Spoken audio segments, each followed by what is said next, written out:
Thank you for joining us for this special 20-year remembrance conversation. Today, we honor all the lives lost in the Sosoliso Plane Crash of December 10, 2005. We're joined today by Juliet Ibhafidon and Kechi Okwuchi. Both of them are deeply connected to this tragedy in different ways. This conversation we're going to be having today is a reflection on loss, resilience, and what these 20 years have taught them. Juliet and Kechi, nice to have you, and thank you for taking out the time to join this conversation today. I'm Thank going to you. kick off started with our first question, and I don't mind whoever is going to answer first, but maybe Juliet can get us started first. And I'm just curious to know, and I would also like the audience to have a feel about what this 20 years have been like for you. Okay, thank you so much, Esther. Well, I would say it's been a roller coaster for me. I would, love to talk about how the whole thing happened. Now, going back to 20 years ago, the last conversation I ever had with my dad was he called on that fateful day and he's like, "How are you doing?" And I was so excited to hear from him. I was like, um, when are you going to be back? And the last thing he said to me was, I'm going to be back soon. Make sure you take care of your mom and your siblings for me. That's the last thing he said. And a couple of days later, when he was meant to come back, I remember sitting down outside on that day with my aunt and my grandma. That's my dad's mom. And then I started hearing the sirens. There was quite a lot of noise, sirens were blowing. And I turned to my aunt and I'm like, what's going on? And she said to me, just pray your dad, it's not in there. I was still a little kid. I mean, I was under 10 years. I was still in primary three then. So I actually I couldn't really tell what was going on. And the next thing I saw was my mom. She just drove right in. She dropped my brother and she zoomed off. She didn't utter a word to us. So my mom went straight to the airport because at the time we were leaving, just close to the airport. My mom went there to find out what was going on because she heard, according to her, while she was going to the market to buy some fruits for my dad, she heard that it was a plane crash. So my mom got to the site, and when she got there, they were like, "Oh, your husband is not here," because that was not my dad was never meant to board that plane, but somehow he was like in the plane. So they were like, your husband is not in here. So my mom tried to call and it wasn't going through. So she came back home. A couple of days later, I think that was on on a Sunday, um, we're preparing to go to church. Still yet, we've not had any news from my dad. So we're preparing to go to church and my dad's colleagues, they came to the house and they called my mom. They called my mom outside. I could still remember seeing my mom like leaning her hands against the wall. And then they broke the news to her. And my mom ran straight to the church because our church was very close to the house. They told my mom what happened. For me, I couldn't relate to what was going on because, like I said, I was still very small. Not until the day of the his burial, I think I was going to read the tribute. That was the day I actually did shed a tear. And I remember my dad making promises to me. He was going to take me to America. Everything he had promised me, it was like it was dashed away. It was never going to happen again. So life went for us from 100 to zero real quick because we lost everything that my dad worked hard for. So my mom had to pick up the remaining pieces of her life to cater for four children. My mom was in her late 20s at the time, so she was still very young. She just didn't know where to start from. She had to get a job and she started taking care of us. But one thing that has been carrying me on then was, growing up, at least the little memory I have of my dad was he always wanted us to be the best in whatever we do. And that has been a driving force for me. Wherever I find myself, I want to excel. It's not been the best of years for me, but I am very thankful because at the time this incident occurred, I was in primary three. And within this 20 years, I have finished primary school, high school. I had my first degree in Nigeria, had my second degree in London, and I have also, gotten a really good job. So it's been a lot for me, I would say. Sorry, I'm just a bit emotional. Thank you so much, Juliet, for sharing your experience with us. And yeah, it's a touching story. We appreciate you that you could find the courage to share that with us today. Kechi, I would like to ask you the same question. What have these 20 years been like for you? Um, Thank you for sharing that, Juliet. I know that was hard, but I appreciate you sharing that. Mine, the last 20 years have been very interesting, ups and downs, lots of difficult parts, but lots of rewarding parts as well.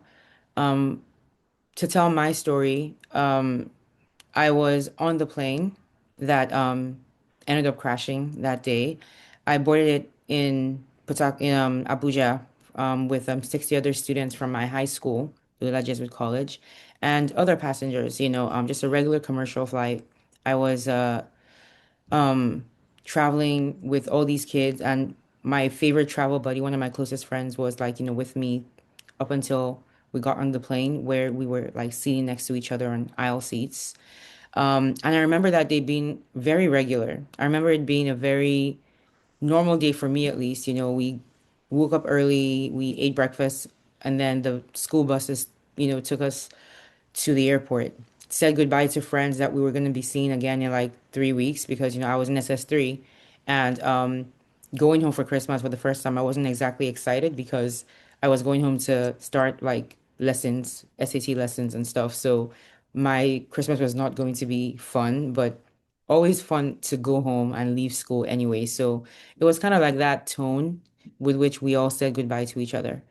We boarded the plane after like a 3-hour delay, and everything was fine. We boarded, and it was 109 of us, including the flight crew. Typical hour and a half flight from Abuja to Port Harcourt, nothing unusual. Everything was fine for most of it. I even slept a little bit. Um, and I remember even being like upset in at first when I boarded because like my mom didn't get me like a window seat because I typically that's what I like. And so I remember thinking I'm gonna go when I get home, I see her, I'm gonna complain about that, just all these different random things. Um, and then it was like about 20 minutes left in the flight when the pilot made the announcement over the intercom that like we would be starting the descent into the airport soon. So again, routine. Turbulence started. It was a little stormy out. Like from where I was sitting, I could see out the window. It was just gray skies.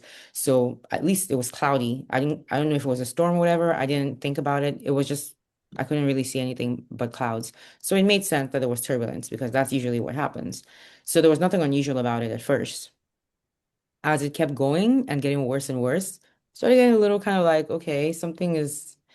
And I remember just everyone just kind of, I mean, flights are always quiet, but there was just something in the air that was changing, getting tense, because at this point now we're thinking probably the same thing, but no one is going to be the first to like say anything because you don't want to actually like you don't want to say something and jinx things, especially if like nothing is actually happening. So it was just kind of like that tense feeling in the air. And then a lady at the back of the plane screamed.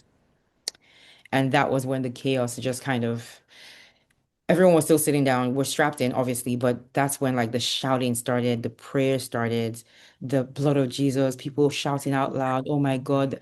And I remember just sitting there in the seat, like the aisle seat. I was just kind of like, is this doesn't make it like Is it real? this can't happen. This is literally just this is movie stuff. This doesn't happen in Mhm. real life. Who boards a plane at what's like all my 16 years of traveling? Like what do you all of a sudden the plane is like there's no way. And I remember just being in that state of just like awe and shock and confusion. Like I never even got it. It was so quick. I never got a chance to even feel like, oh my God, like afraid. It was really just like confusion, like are we for real right now? Like, am I actually, are we in this situation? This is so weird. So my final memory is holding my friend's hand across the aisle. That's the last thing I remember. I remember, I'll never forget just the sensation of her hands like sweaty and like both of us were just looking at each other and she was like, what do we do? Do we pray? No, no. She said, what do we do? What do we do? And I said, I don't know. Maybe we should pray. And even then, saying that, it was very out of body. It was like I was watching myself say these words that were coming out of my mouth that I couldn't really feel them coming out of my mouth. It was just kind of like a very strange, very removed feeling. I was just like on automatic, just saying things that I felt like you say in that kind of situation. Because I mean, who's prepared for this? Like, I don't know. So I held her hand. I said those words. Her eyes were the last I saw. And it was just darkness after that. I don't know why. I assume I passed out at that point. I don't know if it was from the impact. I don't know if it's before that. But the last thing I remember feeling is that like I feel this there was this metal scraping sound in my ears, like inside my brain, and then it was just darkness. And then between that and my next vivid memory is this haze, this moment of haze in between where I could see from my eyes, I could see my hand, like my left hand lifted in front of me, and just strips of my skin just hanging down from my hand, and my hand just looking like just open flesh. And I remember thinking like, that's odd. Like why is my skin doing that? And that was like a very hazy thing that I thought didn't actually happen until way after when my mom confirmed she was there when when that was happening. And that was apparently the time when the doctors in the hospital that was near the airport were like stabilizing me and trying to get me to calm down so they could like stabilize me and get me in a state where they could fly me out to South Africa, which is the closest place that had the level of like, care to take care of the burns that I sustained, the level of burns I sustained. So those doctors, they didn't have a lot. You know how it is. The hospital didn't have enough what they needed. They didn't have the equipment, they didn't have the technology to care for what I like sustained. But the doctors were incredible. Those doctors saved my life. The ones in that hospital. They were the reason why I was able to last the flight to Johannesburg to get the treatment that I needed. So my mom was there apparently when that happened. And then my next vivid memory from there is opening my eyes and I was lying down. I was on a hospital bed and I was in South Africa in a hospital called Mill Park in Johannesburg. And 5 weeks had passed. I had just woken up from a coma and I had been in a plane crash and I had these burns. I was getting treatment. I knew all this when I opened my eyes. Why? Because my mom during the coma would talk to me constantly, tell me what happened, where I was, she wanted me to be as prepared as possible so I don't wake up like in shock. So because of her, I woke up knowing exactly what had happened. Like when I say exact, I mean just the bare details. Plane had crashed. I was now in the hospital getting treatments. That was the basics. So that's pretty much what happened, what I remember in a nutshell. And that's eventually I learned the extent of my injuries and all that. So I mean, going from that to fast forwarding 20 years, I mean, it's 2 decades is a long time for a lot to happen. The first 7 months were my most tumultuous, were my most vulnerable, my most difficult part of the journey, because that was the part of my life where it was like touch and go. Will I make it? Will I not? Once that part of that phase finished, the next thing was what was the quality of life I was going to have moving forward?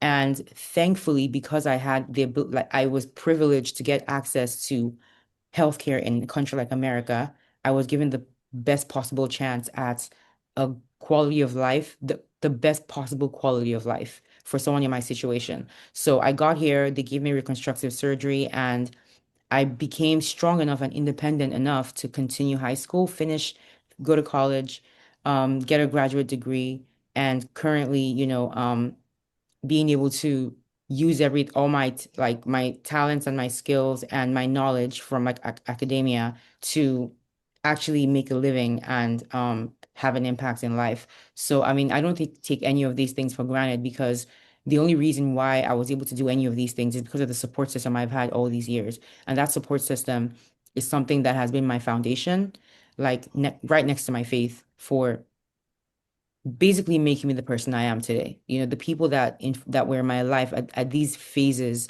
of my journey, they were the key reason why I was able to come out of this still feeling like myself, even though I don't look like myself anymore. And I think that obviously it's the most important thing, how you feel, and your identity is more about your insides more than the outside. So holding on to who I really am, I was able to still do the things that I love. And I think really it's I wouldn't have ever believed that this is what I would have done with my life, any of this stuff. But I take it as a like a big responsibility too, you know. Being here is a privilege that a lot of people did not get.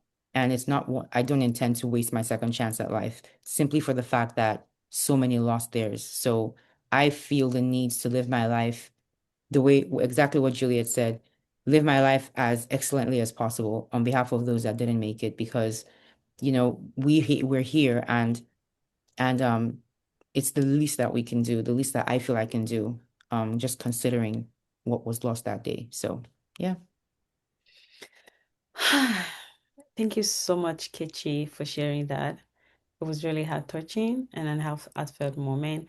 I can only imagine when you were sharing the story, what you had actually gone through and how you had made it this far, surviving everything that has happened in between. Like you said, 2 decades is a long time to kind of like experience whatever happened after. And being grateful also to have good people around you because that's what matters. People in your circle determines how you're able to get the strength to actually move on. And this brings me to the second question is over this past 2 decades, given your experiences, how did you actually navigate the trauma and what has kept you going? I know you said why you were explaining earlier on that the people you had in your circle, but was there other things that kept you going? I'll start with KG. Oh, there's so many important things that kept me going, so many. My support system, number one, because that's the first thing God gave me. The first thing that He did was to give me put the right people around me. And when I say this, I don't mean just family. Support system doesn't have to be blood. It's a combination of people that have the most impact in your life when you most need it. And that's what I had in that group of people. It was my family, my mom, number one, always. It was my dad. It was my little sister who was 5 when the accident happened, but had this on uncommon maturity about the whole situation where she didn't really understand because she was so young, but she knew that Kechi was fragile and needed to be taken care of, but that she was still my big sister. And then there was the doctors that didn't give up on me, and then the physical therapists, the physical therapists that did not give up on me because honestly, all the surgery in the world will not help if you don't follow up with the physical therapy. And in the beginning, in those first 7 months, when everything was fresh and painful, you don't want to move, you don't want to do anything. You want to just lie there still and you don't want to be bothered. Everything hurts once sensation starts coming back. So my physical therapist, I'll never forget her, Maya. I mean, I hated her guts because she represented pain to me in that time. She just would not leave me alone. And Maya would just tell me, listen, it's up to you. Do you want to ever walk again? Do you ever want to use your legs again? Do you ever want to have like, do you want you survived something that was already one miracle? Do you want to waste that survival? Like, she was very frank, very harsh, but she said things that got me moving. And one day I overheard her with another patient in the bed, like some beds down from where I was. And she was using me to encourage that patient because there I was thinking that I wasn't doing what I'm supposed to do and, crying all the way through. And mind you, she's like, apparently the guy was like in his 30s and he just wasn't trying to do anything. And she was like, if a 16-year-old can do it, a 16-year-old girl, there's no reason why a 30-year-old man can't do it. It's like, so she was just that kind of person. And that her tenacity and like her insistence on not giving up on me, I'll never forget that because she's the reason why I was able to keep a lot of my mobility even before I came to America, where they gave me most of it back. So support system is so key. Another thing about the support system is that the people around me validated what I felt was important coming out of this. It was never about me restoring my original looks. It was never about the outward appearance, going back to what it was. That was not something that was I ever prioritized? Because I was very realistic from the jump. I knew what could and what couldn't. I started to understand, shift my expectations basically, as time passed. And so the more I learned about how much of a miracle it was that I was here, the more I understood that um, what's important is getting the most out of this that I possibly can in terms of what I can do with my body, my new body moving forward. And I had people around me that reestablished, revalidated that feeling and that thinking. It was like I didn't have anyone talking to me about how I looked. It was all about how you feeling, how are your surgeries going, are you able to move your fingers, are you able to stand up straight, how are you like functionality. So people around me, the most important people whose opinions mattered that were around me, that's what they validated. And that made me feel like I'm on the right track and what I'm thinking is the most important thing. So having my focus more on the practicality of what can happen, it kept me realistic and it kept me from thinking about whether or not, I'm going to be accepted by the world, when I get out of here.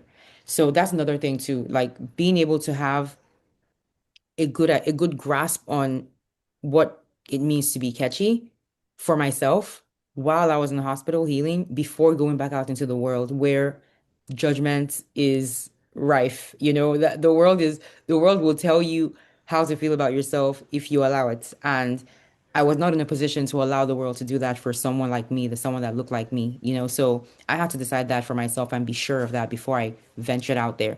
So my support system did all that for me. Second thing is my faith. That was something that I did not fully take seriously until after the accident, frankly. I was a Christian just by the fact that my family were Christian. We were believers. My mom was a believer, my dad was, therefore I was. I didn't really see God as anything for like more than this guy in the sky that essentially is your moral compass and makes sure that you don't do bad things. So he was just more like a strict teacher to me, really, than anything else. But during the time that I was the most vulnerable after the accident, I was kind of forced to see him as more, learn more about him, to see what more he could give me, what more I could get out of this belief that I see that I have. I was just basically forced into a position where I had no choice but to face him and have him face me because there's only so much medication can do. There's only so much um relief I can get from drugs and all these different things that they gave me in the hospital. At a point, there's a kind of emotional and psychological, spiritual healing that also affects how you heal on the outside. And I wasn't getting that from anyone around me. My mom was my closest source to God at that time, but she's another person in the end. She's going to run out too. And she's also going to have to go back to him to refill herself spiritually so she can pour into me. At a point I had to bypass the middleman and reach him myself and try to understand what it means to be a Christian for me and who God was going to be in my life. And when I came to the decision that he was not going to be the person that caused this bad thing to happen, but the being that I run to when the bad thing happens, he's not the cause, but the place of refuge. That kind of thinking shifted my perspective. Again, that was from my mom mainly and my grandma, but like it gave me a new perspective on what it means to be a Christian. It doesn't mean that bad things are going to stop happening to you, unfortunately. It doesn't protect you from the world is just a flawed place. You're going to experience bad things just by living in it, whether you're a Christian or not. But the difference is knowing that there is someone out there that you can go to when all human beings fail you. I think that what keeps that's what helps me as a Christian, knowing that if I can't go to another person, at least I have someone who is not a person, the person that this is a different level of being that can provide me infinite peace whenever things feel the darkest. So I feel like that I learned not only about God, but about my relationship, what kind of relationship I wanted to have with him. And that really informed a lot of how I started thinking about the accident too, because when I found out how many people were gone, when I found out the truth about the fact that only two people survived and no one else from my school survived, I mean, I was plunged into a deep depression that I just could not understand why he would allow something like this to happen. So me understanding who God was very key for how I dealt with that knowledge and led me to understand that I can draw strength from from the loss instead of letting it cripple me. I needed to see my life as a representation of the lives that were lost essentially. And that was something that I felt the need to put on myself. It helped me, it added a purpose to me, to and gave me something to look forward to as well after I left the hospital. Like I know that whatever life I live, I'm going to be living it on behalf of those that left, on behalf of those that didn't get the second chance. So I think my faith also informed how I was able to, see that loss as well. And then other things were music. Music was a huge part of this because I used to sing before the accident for sure. My voice was good, but something switched and shifted in the accident for sure. After the accident, the first time I sang, even my mom was like, that's not how you used to sound. What's going on? What's that? And I was like, I don't know. I don't but whatever it is, I'm not going to question it because, this is like one good thing at a time when everything was just so painful. Singing was something that I could enjoy and do no matter how much pain I was in, no matter what, if I was lying down, sitting up, I could do it. I just had to open my mouth. So it became a source of comfort for me, big time. And especially after I moved to America, they made music therapy part of my treatments here. And it was such a beautiful, like a wonderful escape and so different from everything I was doing, medically. So I could be doing all these surgeries and stuff, but I would at least have this one place where there's no pain and it's just fun. And so naturally, music became like a really big solace for me and healed parts of me that surgery really couldn't reach. And I think those are the main things that really like I held on to during the hardest time in my life. Definitely my support system, my faith and music, I think. And just understanding what my new appearance was going to mean, the priority I was going to give the scars in my life, whether they were going to represent everything about me or just be a part of my story. So yeah, yeah, pretty much that.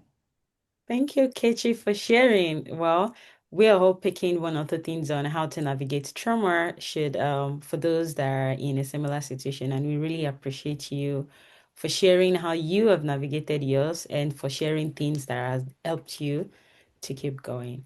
Juliet, how about you? Did you navigate the trauma and what has kept you going in this past 2 decades? Well, I'll be telling you a lie if I say that I am 100% okay. The truth is, I still have that part of me that I am trying to heal from because every time I bought a flight, even that wasn't like inside the plane, something in my head, I just have that flashback thinking about it like, oh, the people who boarded this flight at the time, they were very healthy, and the next thing, they were no more. So I keep having those flashbacks and hearing Kechi speak now, this is actually like my first time getting to, have a grasp of what really happened on the day because every other thing has just been messing with my head, messing with my mind. But for me, how have I been able to like handle it? I would say first of all, I've always had it at the back of my mind that I want to make my dad proud of me wherever he is. He has always wanted me to excel. And that drive just kept me going. I just knew that, yes, this has happened. This incident has happened. It has hurt me the first time. I am not going to give it the opportunity to hurt me again or dictate the trajectory of my life.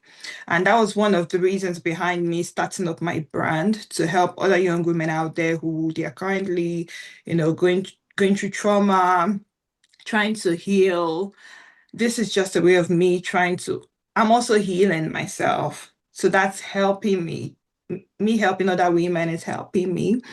Secondly, my family, you know, my mom, my siblings, despite the fact that this happened to us, they've just been there. The days when I feel very down, I'm crying, I would have my mom come in. She would want to encourage me, my aunties, my uncles, they'll call, they want to encourage me and like everything is going to be fine.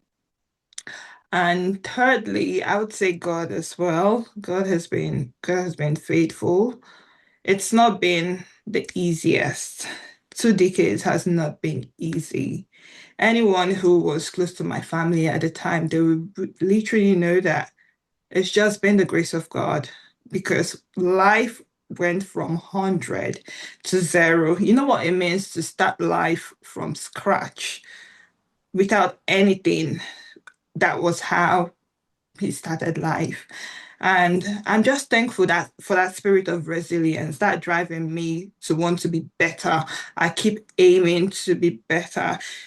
Remember, I mentioned earlier on, when I was reading my father's tributes, and I said, my dad promised me he was going to take me to America. We were supposed to go to America like a few months before he passed. And because of that resilience and drive, I've been able to go to America, even without my dad being there.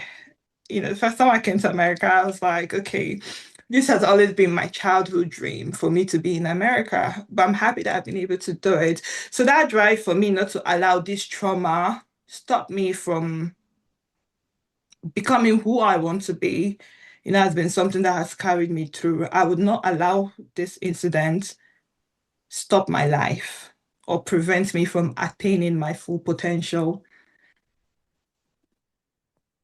Thank you, Juliet, for sharing. While you were sharing your story, I was reminiscing about Kechi's story as well. And I think two things are similar to both of your stories on how you've been able to navigate this trauma. First thing is both of you had good support system. Mm. Family for or friends, like having a good support system in terms of trauma is one thing that can help one get better or heal, is part of the healing processes. Also, your faith. Yeah, both of you mentioned being close to God and how God has really played good impact on this. And I'll say this out there to whoever is navigating trauma currently. You can share and learn from the experiences from Juliet and Kechi, having good support system, people that you have around you. If you think the support system you currently have now um will not help, you can try to seek more, seek for help. Like talk to anybody within your circles. If it's someone outside your circle, if there is any way you need help to grow that support system, talk to someone. And if you're not a believer, try to be one. It's a good support system as well. Whatever faith, whatever you believe in, just keeping strong in that. And Juliet, this will lead me to my third question. What have you learned about grief through all your experiences over the past 2 decades? How have you also been able to keep showing up? Hmm, that's a big one. So I think the thing about grief is there is actually no timeline for you to heal. You know, it's a journey. So you should, for me, being compassionate with myself has been very helpful. Like, don't rush yourself through it. It's a process.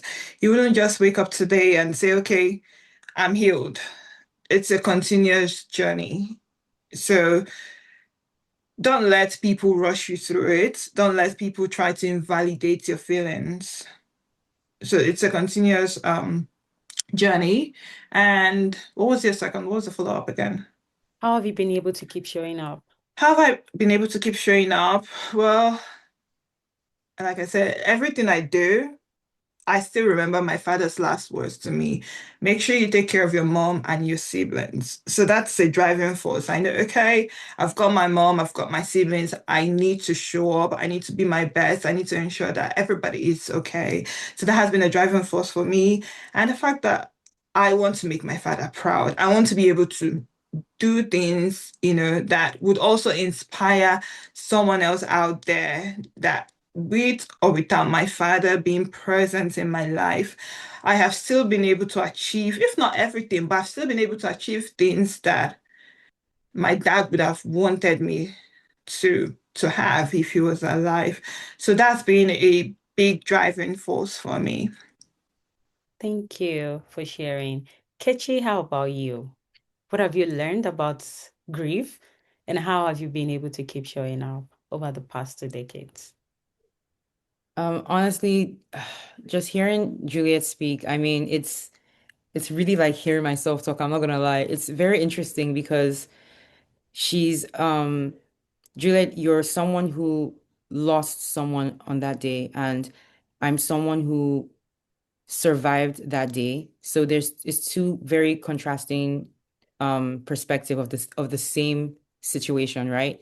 But I find it interesting the methods that we found the most helpful to push on and to keep keeping on are extremely similar, which tells me that there is a lot of truth in the fact that honestly speaking, if you don't allow grief to cripple you, then oftentimes it becomes what strengthens you. And I think that that's something I've seen in many people. So you, Juliet, and your perspective, and my friends that have gone through many different very traumatic things, and myself, it's the classic what doesn't kill you makes you stronger. And I know it's an overused, statement, but it's truly like exemplified in a lot of people's lives. When you don't allow something to, I mean, you have to, I believe in fully feeling your feelings and going through the motions of wherever those feelings take you. So expressing grief, allowing yourself to feel it and go through it is very important for healing as well. You don't ignore it, you don't push it away, you face it, and it's gonna hurt you. It's gonna hold you down. You're gonna get into bad places. It's gonna be dark for a bit, but you don't stay in that place, and recognizing that staying in that place is what will hold you back from life essentially and keep you in that moment forever. I think there's a strength required to pull yourself out of that and understand that you can't stay there even if you want to. Sometimes it's a little comfortable. I mean, I remember moments after it happened where it's like, honestly, Kechi, like, and I had people tell me that too. Um, just surviving something like this is a miracle in itself. If you decide not to do anything with your life, nobody's going to say anything to you. Like no one said it. No one said that. Like in it, like exactly like don't do anything with your life. It doesn't matter. It was more like there's a lot of room. I was left with a lot of room for whatever it is I wanted to feel and do, just based on the severity of what happened to me, right? And I understood that that was something that people would not really say anything to. However, I decided to react to this. It's like, oh, it's justified. See what she went through. But I knew that like if I went along with that feeling and stayed comfortable in that place of grief and anger and sadness, then why was I saved? Then why am I here then? I might as well not be here. I might as well have not made it. Then it makes no difference. If I'm going to be in that place forever, then it's the same thing as having been lost in the accident as well. And how much of a disservice would that be to those that actually passed away? Why would I, the living, live like the dead? It doesn't make any sense. That's not what they would want for me. That's certainly not what Juliet's dad would have wanted for her. He would have hated to see her in a place, stuck in that place forever. No one that loves you wants that for you. And all those kids, all those people, including your dad, everyone, none of them would want any of their loved ones to be stuck in that place because for them, you're here. The people that they left behind, they want them to excel and still be okay despite what happened to the people that they lost. So that thinking was really what propelled me to understand that I can't stay in that grieving place forever because that's not what they would want for me. And that would not be fair to them because for people that didn't make it, I can't do that. I can't waste this. So that was where I kind of switched my drive to allow to have their memories and everything that their lives essentially be represented in my life. And I wanted to do that at the very least for them, where I live my life in a way that would make them proud if they were still here. And something that one this like minister guy that like is close to my family said to me, because a lot of people said so many things to me after they saw me after the accident, encouraging me, telling me different things. Majority of them were like, you were safe for a reason. That was always very hard to hear because so what does that mean for the others that didn't make it? Like everybody has a purpose. So I don't like the idea of you were saved specially because you have a bigger and better like reason. That no, I don't believe in that. Um, but I really appreciated what he said because he was the first person that came to me and said, Kechi, I'm sure people have been telling you different things. Oh, save for this, save for bigger things. Oh, you're going to do great things, all that stuff. Honestly speaking, the way that God is, the point of everything happening now might just actually be the fact that he survived. Like that might all he might just want us to have to show he might have just wanted to show that it's possible for people to survive this kind of thing. And he used you to do that. Like that could have been God's purpose for this. It might not be a grand thing. It could be. It could also just be the mere fact that you survived. So my point is just live your life.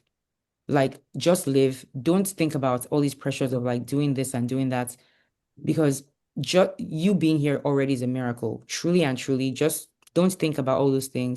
Do what you've always liked to do. Just live your life like normal, and everything will fall into place according to God's time.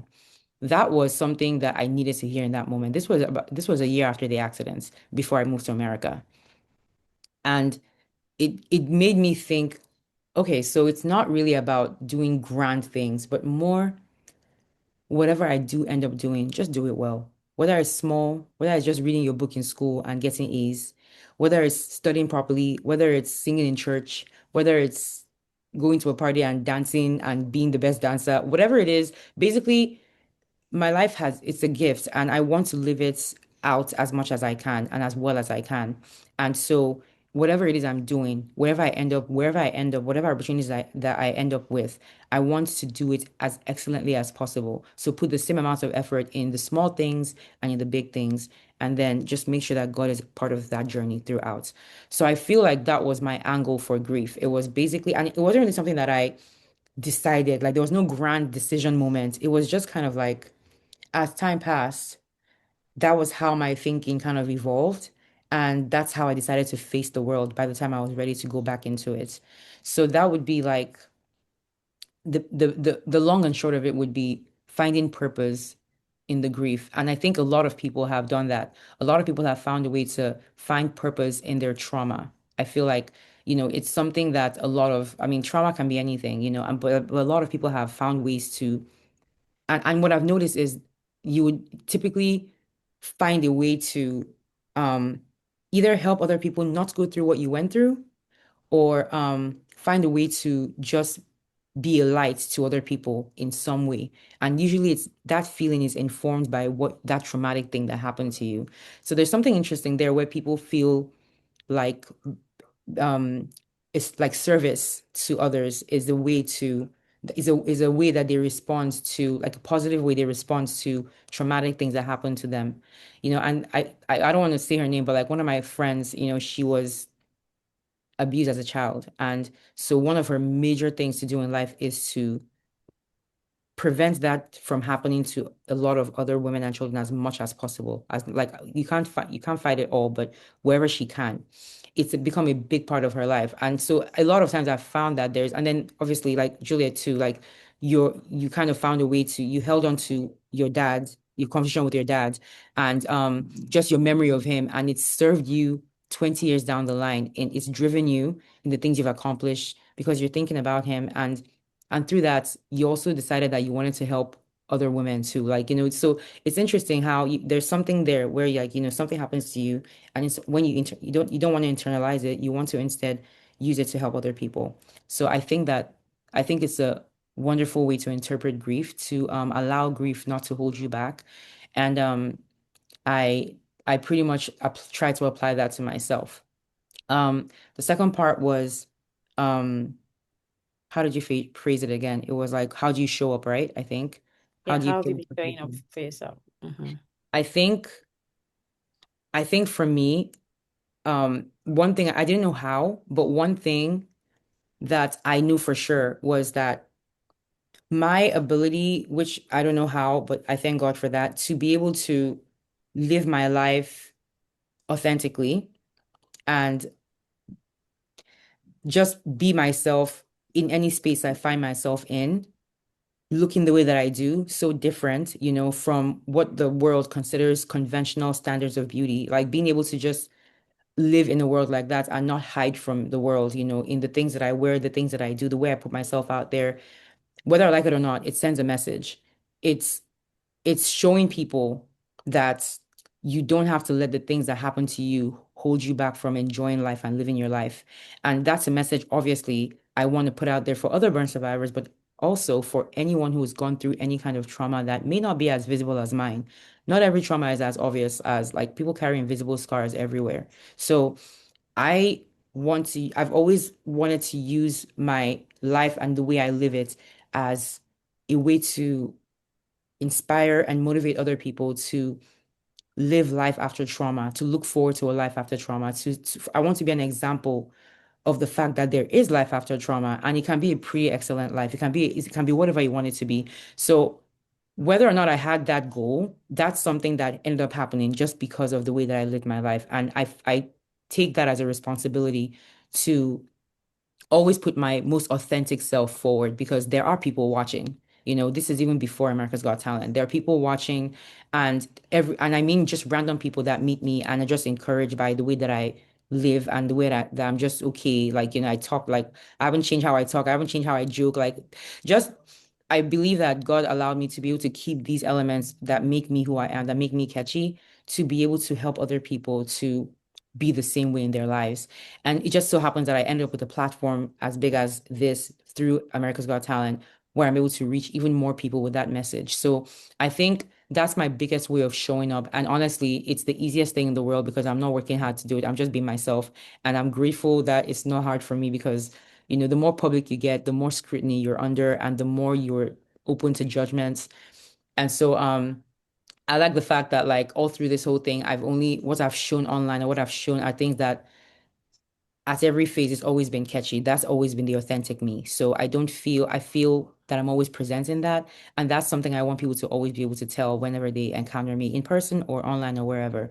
So that's my way of trying to show up. And if I can continue to do more in that vein, however it happens, whether it's through representing other burn organizations, burn survivor advocacy, trauma survivor advocacy, whether it's showing up as a bullying prevention advocate or using my story to inspire people to live life and to not be afraid to take those steps into spaces that they may feel they don't belong in because of how they look.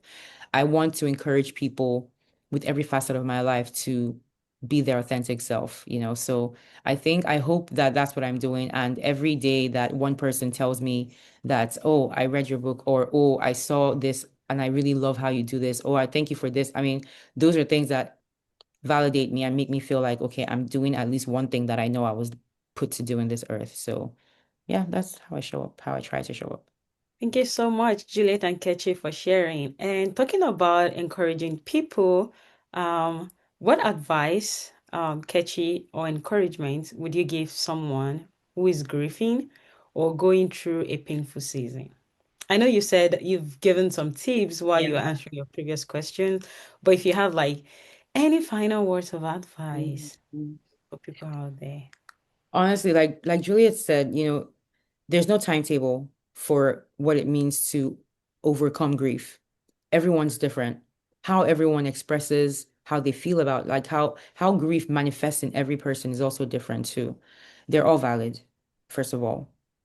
One thing I would tell a person though, as someone who has gone through it, as someone who understands it to a certain degree, I would say that I understand that right now it's dark. And when things are dark, in the middle of that darkness, it's hard to see, not just to see the light, but to believe that there's light in the future. It's just hard. But I would like a person like that to look at my life, to look at Juliet's life, to look at the lives of people who have gone through difficult things and where they are today. Because I know that when I was in my darkest, I didn't believe that I would be here sitting down having a conversation like nothing happened. Like it's just in the moment, it's hard to see beyond that moment. It's hard to see beyond the darkness. But there are examples out there of life after that darkness. I think examples of that are very encouraging. Case in point, remember the first time that I encountered a burn survivor outside of a hospital. So I moved to America. I was a patient in Shriners when I was 17. And from 17 to 19, all I saw was other burn survivor patients. I didn't see any burn survivors that weren't patients. They were all patients and children because Shriners is a children's hospital. They treat you till 21. So my encounter with burn survivors up until that point was hospital related. Nobody was outside the hospital looking like we did. We were all just in there and getting treatment. And that for a long time was my life, had been my life already for the last 2 years. But like all I knew was surgery. And in my reality, that was going to be my life forever. I was never going to be okay to just not have to have surgery ever again. And then I had an experience where I was invited to go to this event called Phoenix Society for Burn Survivors. They have this annual event called World Burn Congress. They were hosting it, luckily, in the town that I was living in, where Shriners is, which is Galveston, Texas. And I attended that with my mom and my sister, and my dad. And I saw adult burn survivors for the first time. These were people that were, they looked like me, they had injuries like me, face everywhere. But like one was a teacher, one was a doctor, one was a nurse, one was a psychologist, um, another one was a high school football coach. Like these were burn survivors that were like they had wives and husbands and families. And for me, I mean, obviously they do. They're human beings. Why wouldn't they? But that was at 19. That was my first time seeing adults burn survivors that were no longer hadn't had surgery for years, had gone out into the world, lived life, met people, got married, had children, and had jobs. And I was like, oh yeah, okay, yeah, I am going to eventually actually grow up and like not be in the hospital forever. So for me, like having that, like seeing that, like it did something inside my brain where it was like, why did you think that you were going to be here forever? Like, did you really think you were going to be having surgery forever, forever and ever? There's no way. Like, eventually, if you decide to be the kind of person that wants to live a normal life, because a lot of people end up being recluses when you have injuries like this. A lot of people hide forever. That's the fact. But if you decide you don't want to be that, you're going to go out there and mingle with society. You're going to live life. You're going to do different other things because you're a normal human being at the end of the day. So why wouldn't you? And for me, it was like so encouraging because now I was given for the first time a true good. People always, obviously, doctors and nurses, my parents will tell me, Kechi, it's not going to be forever. But it's just words at that point because I haven't seen that reality. My reality is surgery every day. So having that encounter with people that were like me, but living lives that were not like what I was currently living was so encouraging and made me even more hopeful for the future. Made me understand that there's going to be a day when you're just going to be living your life like everybody else. And, that day is, today, 20 years later. Like, so it's just like, obviously, it's hard to see in the moment. But there's examples out there, I think, if you look for them, of the fact that, like, it's not going to be like that forever. I think these kinds of words that I'm saying have more impact from people who've gone through what you've gone through. So that's undoubtedly. So I hope for them to have people around them that can open their eyes to what life can be like after what they're feeling. But I think it's also important that they are allowed to feel what they're feeling too, because, it's part of the healing process. So that's really what I would say, I think, in a nutshell, is that there is life after trauma. You can't see it now, and no one can blame you for that. But please allow yourself to live long enough to see that life, because I promise you, it's not going to be like this forever. As long as as long as you don't allow yourself to stay in this place forever. But like, know that I'm here for you while you're here going through it. But it won't be like this forever, I promise. So I think that's really what I would say, just because that's been my experience. Thank you, Kachi, for sharing. Juliet, how about you? What advice or encouragement would you give someone grieving or going through a painful season?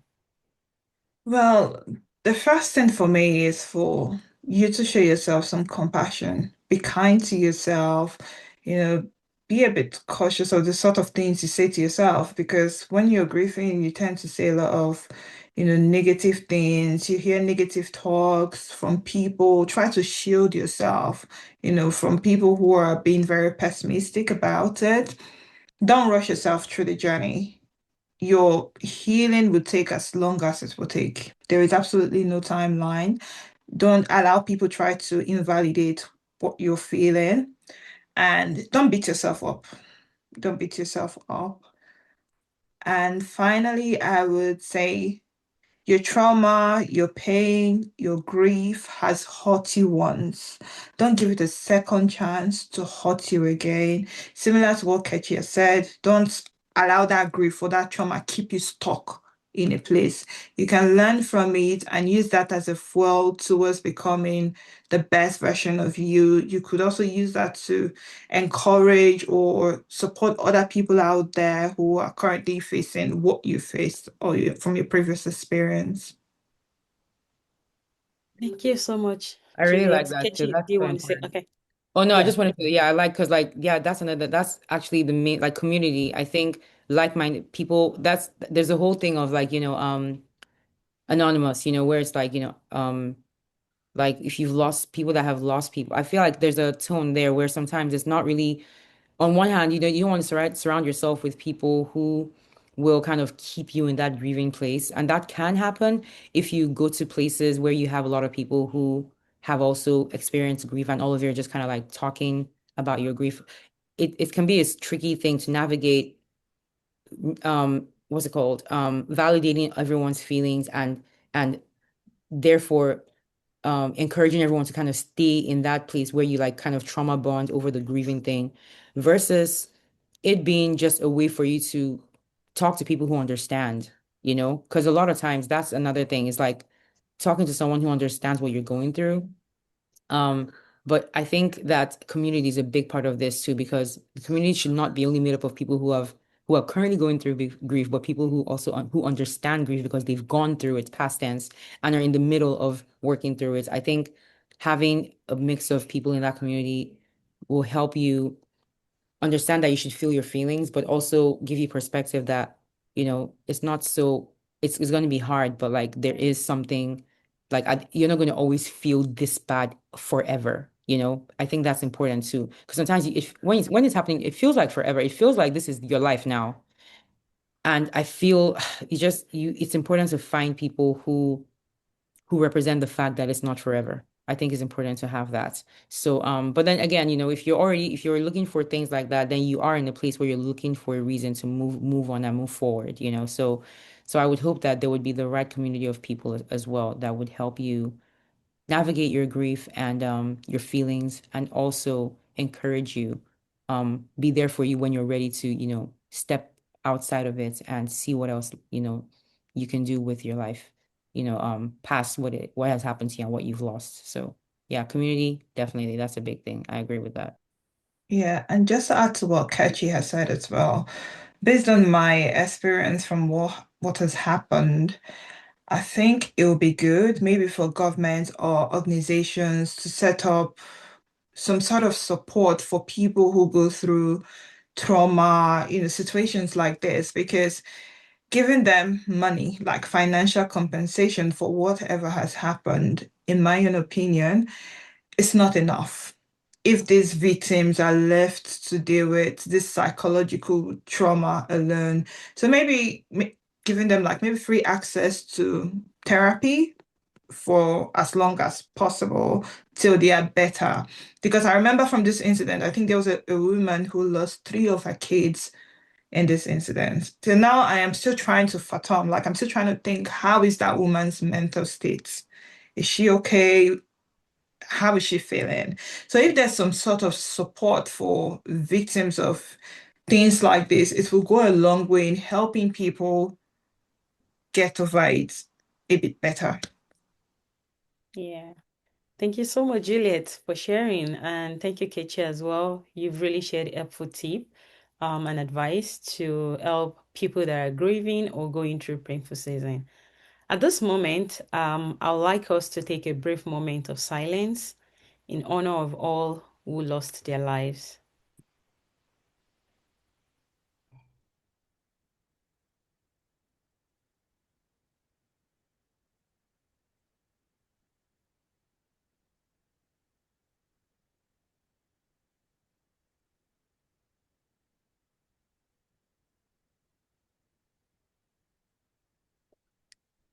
Thank you.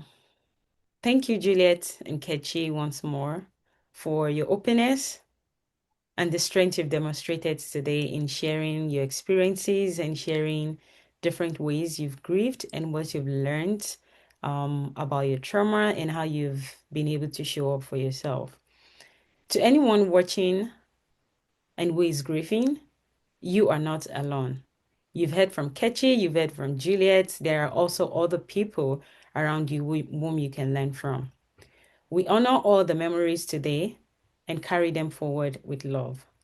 Thank you so much for watching.